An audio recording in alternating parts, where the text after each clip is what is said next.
Hi, I'm Raquel Stetcher from the blog Out of the Past, and this is my classic film haul. So I'm going to show you a variety of things that I've acquired over the last 2 or 3 months, from books, movies, things for the TCM Classic Film Festival, and some other stuff, and so let's just get right into it. First thing is this book that I got from the publisher, St. Martin's Press. It's got a long subtitle, so let me read it out. Giant, Elizabeth Taylor, Rock Hudson, James Dean, Edna Ferber, and the Making of a Legendary American Film by Don Graham. I'm loving books that are solely about one movie. I read a book about the Pride of the Yankees last year and really enjoyed that. And Giant is one of those films I love, but also it's also a very complicated film too. So it's very fascinating, and I watched a mini documentary on PBS about the children who were extras in the film, and some of them are still with us, and we're sharing memories about working on the film. So that was really interesting. So when this was pitched to me, I was like, oh yeah, I will totally read this. Sounds interesting. I'm hosting a summer reading challenge again, and this will probably be one of my summer reading titles if I don't get to it before then. Next up, I got from Applause Books, which is part of the Hal Leonard as a publisher, Hal Leonard. And this is Mel Brooks FAQ. They do a lot of these FAQ books. Basically, they're formatted so that it's kind of like a reference guide to either a person's work, or it's like a genre or character. Like there's a James Bond one that my husband actually reviewed for my blog. And this one is by Dale Sherman, and it's all about Mel Brooks. Mel Brooks is one of the guests of honor at the TCM Classic Film Festival coming up. The producers is celebrating his 50th anniversary, and that's their opening night picture, and he'll be there. So I thought it would be really interesting to read more about him. So that's that one. This next book is not actually classic film related, but it is film related, so I figured I'd show it. I got the book Call Me By Your Name. So this is the novel that was adapted to screen for the film that came out last year. And I also bought the Blu-ray because I'm obsessed with this movie. I just fell in love with it when I watched it recently. I rented it from DVD Netflix, and I didn't want to return. I didn't want to put it in the red envelope and return it. So I went out and got the Blu-ray, and then I was at a Barnes & Noble and I picked up the book. I've also downloaded and read the screenplay. And if there was like more stuff, I would buy stuff. Like I would buy like a Call Me By Your Name t-shirt and other things. And if there really should be a book with the screenplay and maybe like behind the scenes images or something, that would be really cool. That'd be like a cool collector's item, but I got those recently. So next up are movies that I got for review from Kino Lorber and from Warner Archive. So the first one is A Fistful of Dynamite, which is a Sergio Leone film starring Rod Steiger and James Coburn. And this disc is actually pretty cool, this jewel case. You can open it up and then you can change the sleeve here, so it's a different design. That's pretty cool. So I watched half of this recently and was going to finish it and review it a couple of weeks ago, and then my TV died. And the TV is really the only way I can watch Blu-rays. Like I can't put them in my computer. I can't connect them to, I don't have any other TVs. So we should have a TV and Blu-ray set up soon, and hope I can finish watching it. But what I watched, it was really interesting. So, and I love James Coburn, so I'll watch him in anything, like literally anything. So the next up is, I'll finish the Kino Lorber ones first and get to Warner Archive later. This one I did review recently, Topaz. Oh, where is this from? Oh, 1933. It's a David O. Selznick film, John Barrymore and Myrna Loy. It's a comedy, but it's a comedy of the classes, but it's also a social message picture. It's it's about like the moral and ethical implications of the things you do in life. John Barrymore is a professor at a boys' school, and he's trying to instill morals into his students, and he gets fired because he won't cater to like this really rich boy, and he's hired by the father to front this this like cure-all liquor that really doesn't do anything, and he doesn't know. And he also doesn't know that Myrna Loy is having an affair with this other guy. So I've reviewed it on my blog. It's actually pretty decent. It's a pretty decent film. I kind of like that cover. It's really nice. That's that one. And then I have the Joan of Arc, the Ingrid Bergman Blu-ray too, but I couldn't find it. I looked everywhere and I just couldn't find it. So I have that one. Pretend it's like right here or something. Okay, The Lion in Winter, which is a film I've actually never seen. It's celebrating its 50th anniversary. Katharine Hepburn, Peter O'Toole, Anthony Hopkins. I've never seen it. I don't know why I've never seen it. So when I was offered a Blu-ray copy for review, I'm like, okay, now's a chance for me to watch this. So I have that. This is actually produced by Joseph E. Levine, who was this like kind of off-the-wall film producer and film promoter. He worked throughout like the 50s and 60s especially, based in Boston like I am. So he was from here, and he produced this film.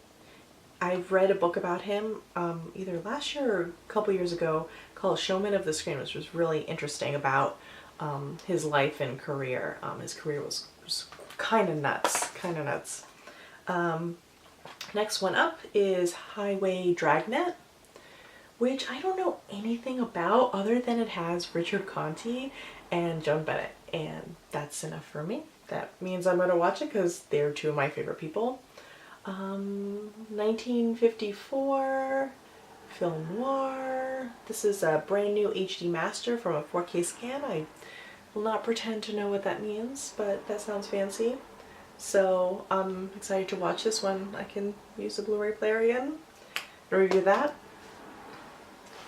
Then two Blu-rays from Warner Archive, which I'm so excited about because they're Fritz Lang, and Fritz Lang is my absolute favorite director. I've seen every single one of his films except for his Two Lost Silence and his like last European like kind of epic film. But I've seen pretty much everything, including I have seen these two. So this is While the City Sleeps and Beyond a Reasonable Doubt, which are his final two films he made in America before giving up on Hollywood and traveling back to Europe. So this one I reviewed recently, While the City Sleeps. I did kind of a long article about it, but there was like some really interesting history that I found about it. This one's got like the best cast, like Dana Andrews, Ida Lupino, George Sanders, Rhonda Fleming, like everyone is in this. Even like John Drew Barrymore is in this. And it's like it's really supposed to be a suspenseful thriller about a serial killer on the loose in the city, but really it's a workplace drama, which for me is much more interesting because we have a lot of other dramas about, you know, killers on the loose. So workplace dramas to me are really interesting. So it's kind of a little bit of both, but it focuses more on the workplace politics of the different characters who work at a newsroom. That was really good. I was going to review this like literally the week after, but then of course my TV died. So this one I mean I've seen them both before. This one I've seen multiple times, Beyond a Reasonable Doubt. Also Dana Andrews is in this, and Joan Fontaine is in it. This is a crime drama that causes me so much anxiety. Like I'm not even looking forward to watching it again, but I will watch it again because it's such a good movie. But yeah, this is intense. It is really intense.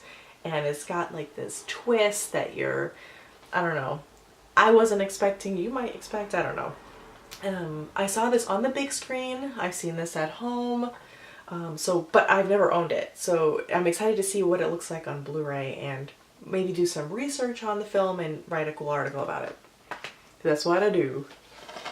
Okay, and the last things I got from Warner Archive, I just got this past week, is The Gay Bride, which I've actually never heard of. What year is this from? Sometimes it's difficult to find the years on the back of these DVD or Blu-ray ones. Some print it out like kind of large, but others hide it. 1934, Carole Lombard, Chester Morris, and they call it a romantic comedy crime caper. Oh, sounds interesting. Oh, and Nat Pendleton. I love Nat Pendleton. He's in this. Zazu Pitts. Yeah. Okay, now I know why I requested this. Definitely. This one, the last film I have is Comet Over Broadway. Is 1938. Kay Francis, Ian Hunter, Donald Crisp. My friend Jessica, whose blog is Comet Over Hollywood, her blog is named after this movie. So when I saw this, I'm like, well, I've never seen it. I might as well watch it and see maybe why it inspired her blog name, or just to watch it to say I've watched it. So, and I like Kay Francis, so that will be really good. Okay, next up are some items that I purchased from Kate Gabrielle's shop. So she has these really cool t-shirt designs now in a variety of styles based off of different like pop culture references and movie references, and she has a few classic film ones, but I'm not much of a t-shirt wearer. I really like tank tops, especially for working out. So I said, please, Kate, please create some tank tops. I will buy them. And she did, and I bought them. I put my money where my mouth was. So this is the first one I bought. They're kind of wrinkly because I've used them for working out, and I'm not going to iron them because that's what I use them for, is for working out, so they don't have to be like super crisp. So this one is reference to The Women, Jungle Red. So if you've seen The Women from 1939, you know exactly what that means. This one though, I have to say, I don't wear that often because if you're a lady and you wear this, it's almost like the hands are grabbing you, which is a little saucy. So I have to be kind of in the right mood to wear that. The next one is reference to the Maltese Falcon, which is an actual Maltese Falcon, and it says on the stuff that dreams are made on, or made of, not made on. I always get that messed up. Made of, so you can see, it's a tank top. I love wearing this one. And the one I got recently is this Femme Fatale one.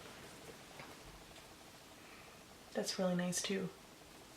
So now I have 3 kind of classic film themed workout tank tops, and if you know me, I work out all the time. I go to the gym like 5 to 6 times a week. So if I can brand myself with classic movie stuff and go to the gym, I have like my TCM gym bag, which I showed in my TCM swag video.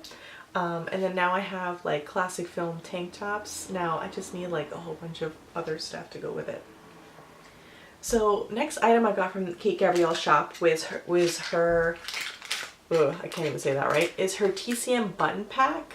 It's for the TCM Film Festival. She comes out with one every year, and the buttons are, a couple of them are customizable. I recently changed my Twitter name, so I really wanted to get a new one with my new handle. And there's a button, I'll open it up actually. So this is the packaging.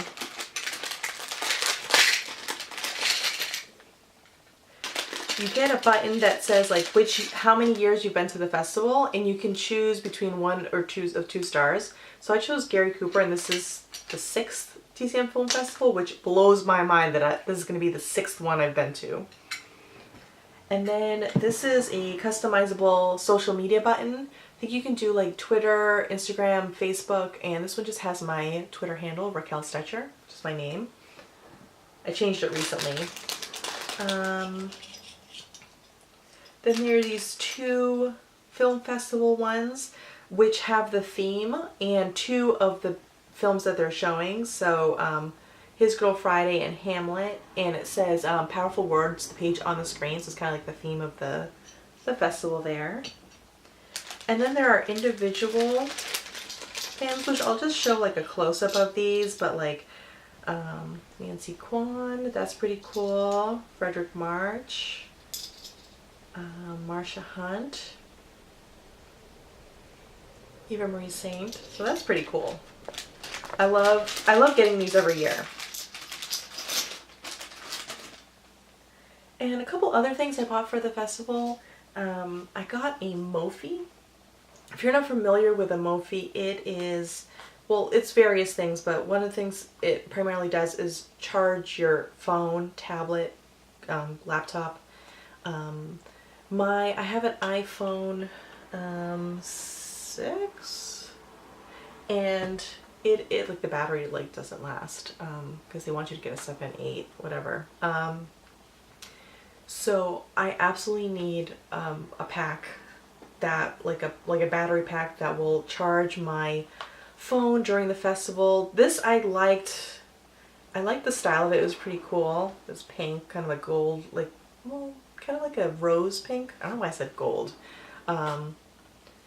And then the cord kind of comes out like that, but then I like that it tucks away. And this one was a little pricey, but it gives a lot of charge. And I think I can use this on business meetings too, or just like traveling in general. I've had some problems with Mophies before, and I had a Mophie before that worked for a while and then died. And their customer service isn't great, so I'm not terribly excited that I went back to them again, but I needed something. Next up is a microphone. So if you watch my TCM Film Festival red carpet video from last year, I was kind of in the worst spot for the interviews. I was right next to the TCM Film Festival Facebook Live feed and by the announcer and also by the crowd. So there was just like lots of traffic on Hollywood Boulevard, and the audio was terrible, basically, and which was a shame because I got some really good interviews. I got to interview Dick Cavett and Todd Fisher and Leonard Maltin, and I was just like, oh man, I wish I could fix the audio, but I couldn't. One of the things that I was suggested is just to get a microphone. Now this one will have like an extension to it, but I can hook this up to my camera and then be like, hello, I am Raquel Stitcher, and hello, what is your name? So if I get to go on the TCM red carpet again and do interviews, I will be all professional with a microphone. I'm so excited. Now I just have to, because I'm like doing this, but I just have to learn how to hold it correctly. And also being professional, I got Moo business cards because my blog just had a total redesign thanks to Kate Gabrielle, who's super talented, and she also designed a business card for me. So I got a huge pack. Well, this is a small pack, but I got a huge pack, and this is just one of the holders. So I got several sets of these, so I can give them out on the festival if people want them. I don't even know if they want them. Well, anyways, if you're going to the TCM Film Festival, I have some stuff that you could win from me. I have these awesome DVD.com, also DVD Netflix, tote bags. This one in red, and this one is in black. I have 5 to give away at the festival. So if you see me wearing one of these, and I just have one of these on my arm, or just holding like this, or like, hey, come up to me, and basically I'm going to ask you a trivia question and take your picture for social media, and if you comply with those 2 things, you can win the bag. Now it's not just the tote bag, because there's going to be something really cool inside. There's a sticker, that's cool, but there's also a $100 DVD.com gift card. So this is good for 1 year of 1 film at a time rental from DVD Netflix, but if you also have Netflix streaming, it can apply to both accounts. So that's pretty cool. So basically, if you see me with one of these bags at the festival, come up to me. I only have 5, so if you see one, make sure you take advantage of it, and you could win one of these. Anyways, I hope you like my classic film haul, and if you like them, let me know. I'll leave links to the different items that, if you're interested in purchasing them, I'll leave them in the comment section or not in the comment section, in the caption section below, so that you can click and buy if you're interested. And if you're going to the TCM Film Festival, don't be scared to say hi, and I'll see you in Hollywood. Bye!